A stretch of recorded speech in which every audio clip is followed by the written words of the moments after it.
Hi everyone! This is the long-awaited coloring tutorial. Here's a quick little intro about me before we get started. So my name is Mimi and I am the artist and business owner of Studio Memly. And I love sharing small business tips and tricks and guides to help you out. For today, we're going to talk about coloring, all of the tips and tricks that I use to color on Procreate. I will be displaying a table of contents here because this video is going to be so lengthy.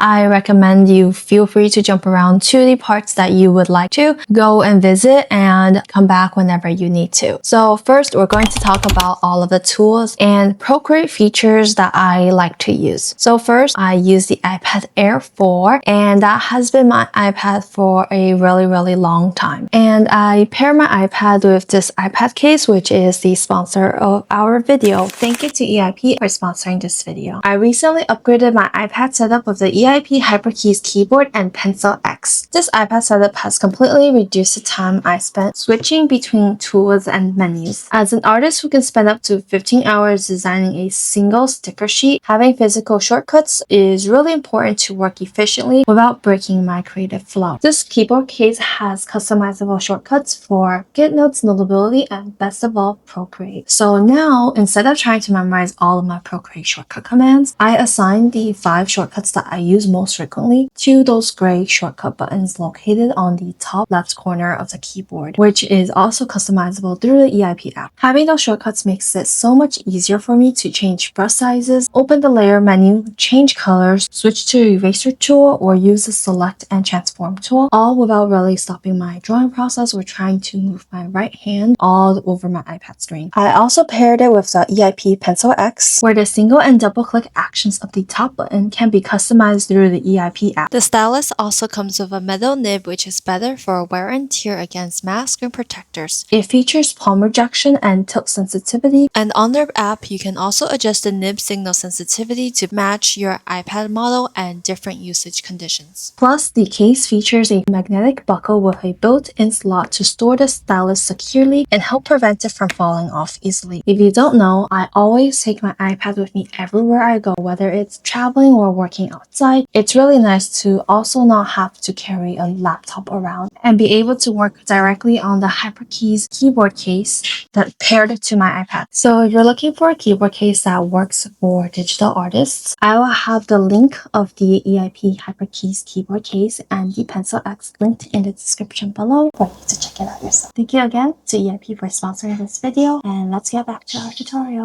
Okay, so with this case, I'm able to do a lot of features which I kind of mentioned in the sponsorship, but let me switch over to our Procreate view and show you really quickly. Okay, so we're now here on Procreate and I want to show you some features that I use all the time. First is the color palette. You have the disc, classic, harmony, value, and palette. You can drag just out here like a reference window. I don't have to keep opening the color palette and I can just select my colors here. This makes it really easy, especially if I have a palette that I'm actively working with. Then I can just select colors with my left hand while working on my artwork without really moving my right hand. I also like to create new palettes you cannot do in this form. So you're going to have to reopen it and create a new palette from here. Then you can color drop and save these colors to your palette so that you can use them quickly. Another tool is using harmony, and you can use these to help you find complementary colors. So complementary colors are colors that work really well together. This is a good way to start out if you're not sure about how to pick colors, but I will also go into that in the next chapter where I talk about color theory. But for now, let's go back to all the other Procreate tool features that I use. So first, which I showed you before, is the eyedropper tool. Another thing that I did is I can customize my gesture controls, and for the eyedropper tool, I have it set so that the delay is only 2 seconds, so I don't have to hold for a really long time with the eyedropper. And then there's also another feature. If you watch closely, I'm holding the square on the left corner and then I'm holding the color, and it does this and it'll show me what layer I'm selected. So let's say if I'm working with multiple layers like so, then I can immediately select the color and it'll switch me to that layer really quickly. And that way I don't even have to open up my layer panel to switch colors. To do so, you will go back into gesture controls and go into the option for layer select. And here I have selected the square plus Apple Pencil, so that way they they will hold the layer select for me. And it's really useful, so then that way I can change layers really quickly without having to open the layer panel. If you're using a keyboard like me, you can also hold down the option button here, which mimics the square button there, and I can also do the same thing. So sometimes I will use my keyboard if my hands are not on the screen. Next, we have brushes. You can select your brushes here, or you can select B. So for example, if I'm using the hand tool right now, I can select B to switch over. And then I can select E to switch to eraser. And I can select C for color, L for layers, and then S for select tool, and then I can select which selection I want. Freehand and automatic are my favorite to use. And to move my selection around, I can click V, which transforms it, but sometimes I forget that V is a transform tool, so I also have the shortcut set with my EIP keyboard to make the transform tool possible for me. And it's easier to remember because of the T here. Lastly, I've also set the spacebar or my EIP keyboard to have this quick menu, and this quick menu allows you to quickly make additional quick shortcuts without having to open the layer. So some of the things that I use a lot is alpha lock, new layers, symmetry, visibility, drawing assist, 2D guided visibility, and merge down, which includes the visibility will turn on drawing guide and allows me to select the 2D group, or the symmetry, which are the two that I use the most. On the EIP shortcuts keyboard, I've also set it so that I can make my brushes smaller by holding down on it and larger by holding onto the other key. This allows me to change brush sizes really quickly without these shortcuts, and I can continue drawing. It's really useful for when I'm coloring because there are small nooks and crevices or large spaces that I need to fill in, and this allows me to quickly do so. We also have Gaussian blur, which is something that I like to use to create my gradient effects and blurriness. So I will use this a lot to create like gradients, blurry effects, or anything like that. We also have something called layer filters, which is really cool, and it's also part of my coloring process. So if I have the first layer like this and then a second layer, you can apply different layer filters to your coloring to enhance your colors or change the colors. Some of the favorites I like to use is add and multiply, and I also adjust the opacity. So the last two features are alpha lock and clipping mask. So here, alpha lock means that you're only locking the space where you have already drawn in. So if you try to draw outside of it, it won't allow you to. And this is really nice, but one thing that I don't like about it is if you try to erase, then you end up erasing everything that you did, and now you cannot draw on it anymore. So in exchange, I prefer to use clipping mask right here. Clipping mask does something similar to alpha lock, which allows you to clip your layer to the previous layer that you've drawn in, and this means that you can avoid going outside of the lines, but at the same time when you erase, it doesn't affect the layer below it, so it doesn't result in any issues. Now that we've shown all of my favorite Procreate features, we're going to talk about color theory. We're going to focus mostly on our coloring tool right here. I like to use classic mode. Let me zoom in really quickly. So here is our colors. So I made a little screenshot of all of my favorite colors that I like to pick. And I generally pick colors in this section. So I try to avoid any grays, and I try to avoid colors that are too saturated. And when I select shading, my colors go down this way and this way, or this way, as long as it's moving towards my orange or purples for cool colors and red for warmer colors. So let's do a little quick example here. If I'm selecting blue colors like this, then we will have the first color be pretty light up in my selection, and then when I'm selecting the next color, I would shift that down a little and move it down diagonally like this. And so this will be the next color that I would pick rather than going down like this. When you move directly down like this, the colors tend to be more gray and muddy, and it can make your colors look less vibrant. Whereas this, moving to the right, it actually is also not a bad choice because it does make your colors more vibrant, but Printers might have trouble printing out colors that are too far to the right of your color palette, so it might not turn out well for a printer to be able to work with these colors, and your colors might end up looking more dull when printing. So I tend to focus on areas like these. Every color has a cool tone and warm tone. Let's play a little game here. Tell me if this is a warm tone or a cool tone green. And so this would be a warm tone green and this would be a cool tone green. You can also have cool tone warm colors. So for example, let's say a yellow. A yellow leaning more towards orange would be warm tone, and a yellow leaning more towards green would be cool tone. And I'm showing this because it's really important when you're picking colors. So when I try to pick a base color to work with, like this, then I know that if I want to pick up blue, my blues will probably lean towards more of the warm tone side rather than the cool tone side. And so will my greens, it will lean more towards the warm side rather than the cool side. This isn't like a hard rule, and you can still have like nice colors with like a cool tone green here, and it still looks really pretty. That is generally how I think about colors. And if you have trouble picking colors, we also have a color harmony palette here, and you can choose between complementary colors, which are colors that are opposite of each other. So this pink and this mint green are complementary colors and they work well with each other.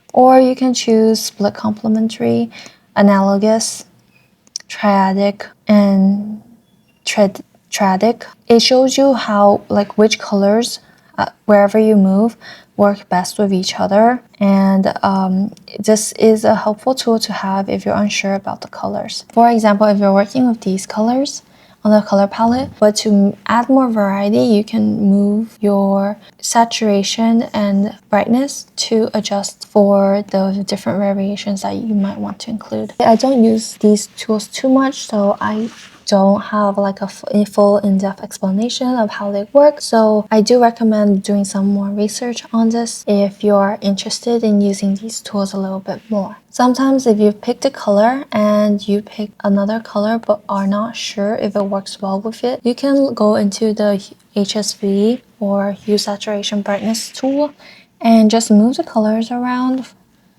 to see like what would be a good color and will work well with it. So this is what I ended up doing, and I think like this purple would make more sense than this purple.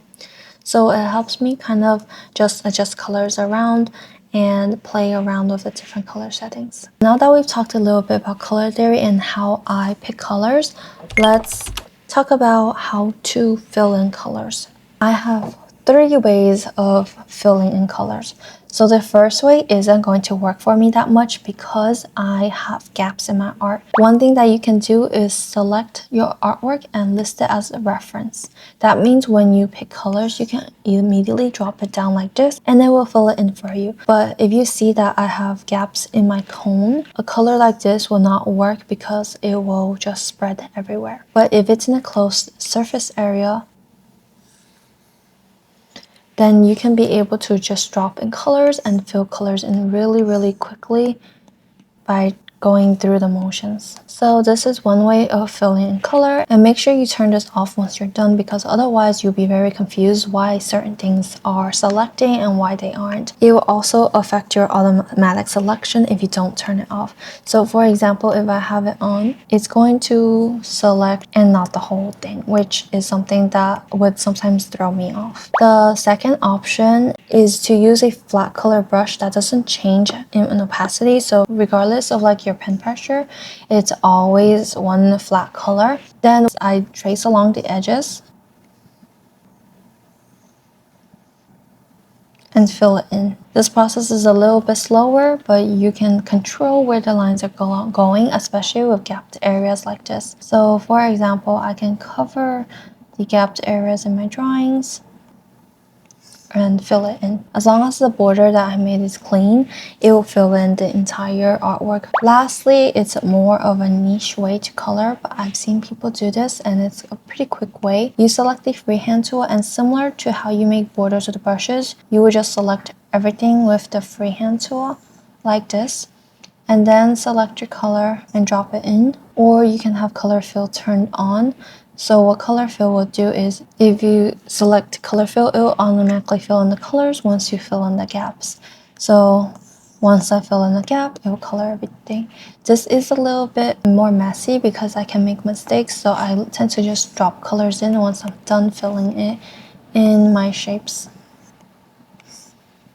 And this process is overall pretty fast. So here are the 3 different ways to add your base color. So I'm going to quickly fill in my artwork for the sticker sheet, and we're going to talk about 2 different coloring methods that I like to use in my art.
Alright, so I've completed the base color. I like to set all of my colors down first so I can get an idea of how the colors will work well together. And now I want to show you 2 coloring methods that I like to use. First is the simpler color method, which I use for most of my artwork. The second one is more of a gradient colorful method that I like to use for like my jellyfish stickers or other stickers that have a similar glossy jelly effect. So for the regular coloring method, I'm going to pick the pink ice cream option. So I'm going to set it as a clipping mask and put it in a group so that way I can open and close them as I need. Since I already have the base colors down, I'm going to switch to my soft coloring brush and work with a other color. I'm going to adjust the shadows so that they are a little bit darker like so. But before I do that, I also want to talk a little bit about how I'm shading and where my light source is coming from. So I like to imagine that the light is coming from here. Most of my light source will mostly be like this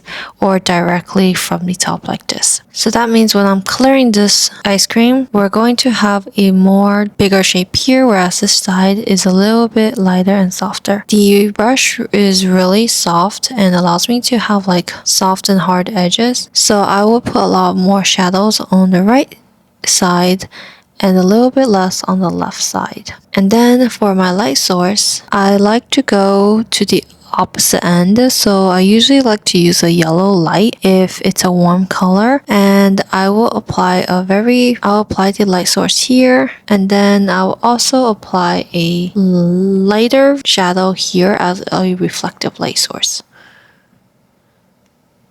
And this shouldn't be too dark. So if you want to spice it up, you can also add in some light source. That's pretty much how I color my regular coloring, and so here is the ice cream completed. Next, I'm gonna show you how I make the jelly coloring style with this. Since this is also on the same layer, I'm just going to create a clipping layer, and the first brush I'd use is my airbrush tool, and we're going to use the shading color again that we just used before, and I'm going to just slightly shade, put on gradients like this as needed. If your brush does not have opacity, that's okay. You can also use the Gaussian blur tool. So for example, if my brush doesn't have pressure sensitivity, I'll layer the colors like this wherever I think like is suitable, and then I'll use the Gaussian blur tool to blend it out a little. Now I usually like to add a little bit of different variants, so I'm going to add some purple and some blue I use layer filter, so I usually set this around 60%. And I'll go back to the pink color that I used in my history. And then using my coloring brush, I will fill in my... The reason why I use multiply tool is it helps you kind of get a shade for the other color tool. So the pink does not block the blue and purple from appearing through my artwork.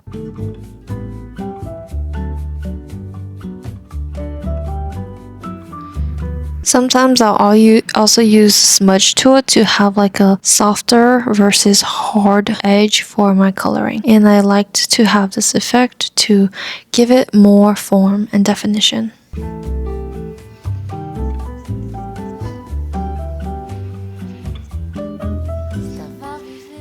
So as I'm shading, I'm trying to create forms with my brush to give it like a shape to the jellyfish. Okay, so I've shaded it, and I feel like I want a little more purple to come through in this piece. So I'm going to create another clipping layer, and this time we're going to use purple.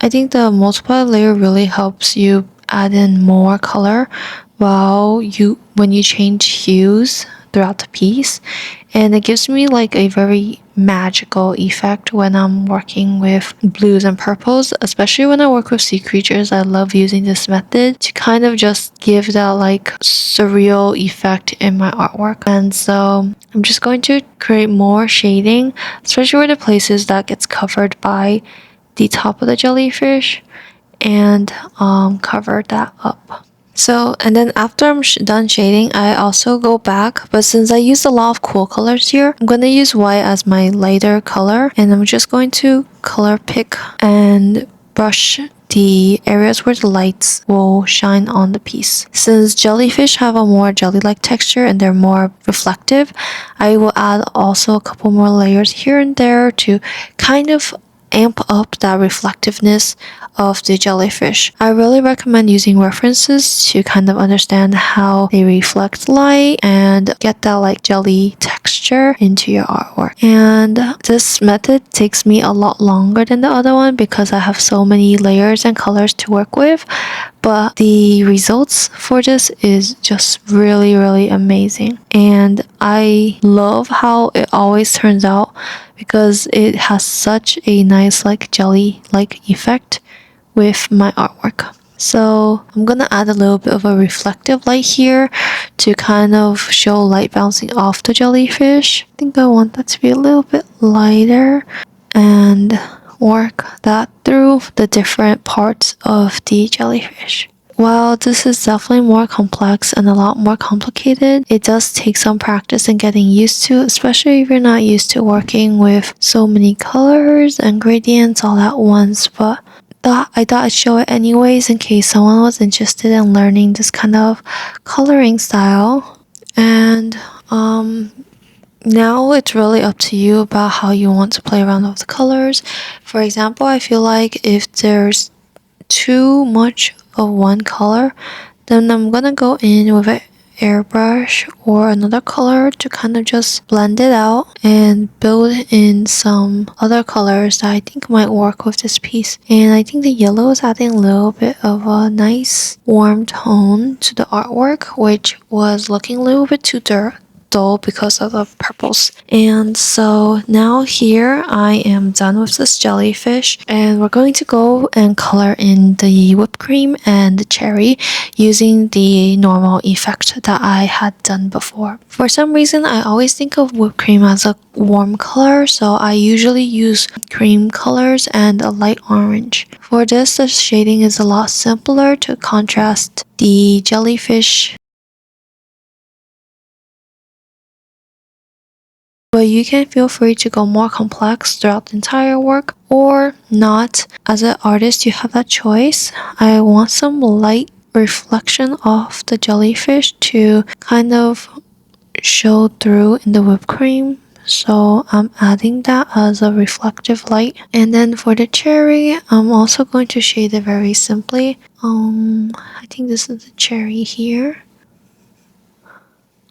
To me, cherries are also very shiny and reflect a lot of light, so I will try to play around with the light source here. And I feel like because it's such a bright red color, the yellow really shines through in a cherry. So I have my light source and my reflective light here, and then some shine on the cherry that I can add, and here is how it looks. If I want to, I can also add some cool tone shadow to the piece to give the cherry some kind of more dimension and add more visual interest. When you add a lot of shading to like an object that aren't with colors that aren't really there, you can think of it as like a warm light, cool shadows, cool reflective lights.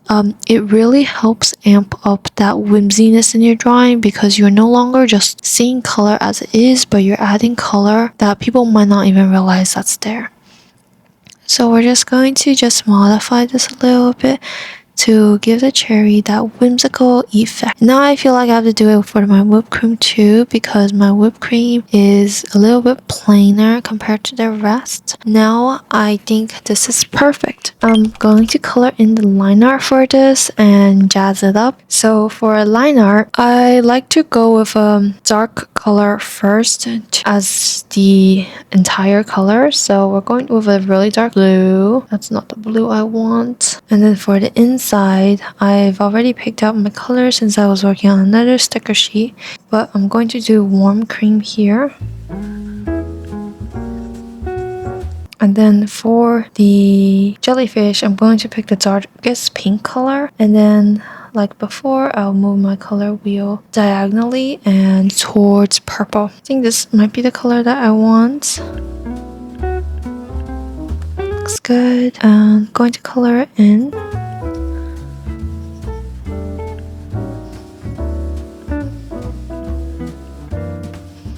Okay, I'm pretty happy with this. And lastly, for the red, I think I want the cherry to be more cool toned. So I'm moving it towards purple, so it'll be a slightly pinker color. I want the contrast to be strong enough to be visible too. Oops, why did the color change? Okay, I'm gonna fill in this down. And here is how it looks. So this is after coloring in the color, and this is before coloring in the color. So I like to color in my line art. It gives it a softer look and makes it more whimsy looking to me. This is not something that you have to do. It's optional, but I really love it. It does add extra time to my artwork. So in total right now, this is how much time I've spent on my artwork at the moment. So this includes sketch, line art, and coloring, and I'm not even done yet at the moment. Honestly, there's never any way to really rush your work, and I recommend taking it slowly and trying to make it as therapeutic as it can for you. So for me, this would usually mean like I put up a movie, some YouTube videos, other people's vlogs, and just watch while I'm working, and I really enjoy it. Time passed by really fast. I hope this tutorial was helpful. I know it's always so long whenever I do a tutorial, but I hope that I was able to show some interesting tips and tricks that you can use for your own artworks, and I hope you found it helpful. See you in my next vlog. Bye!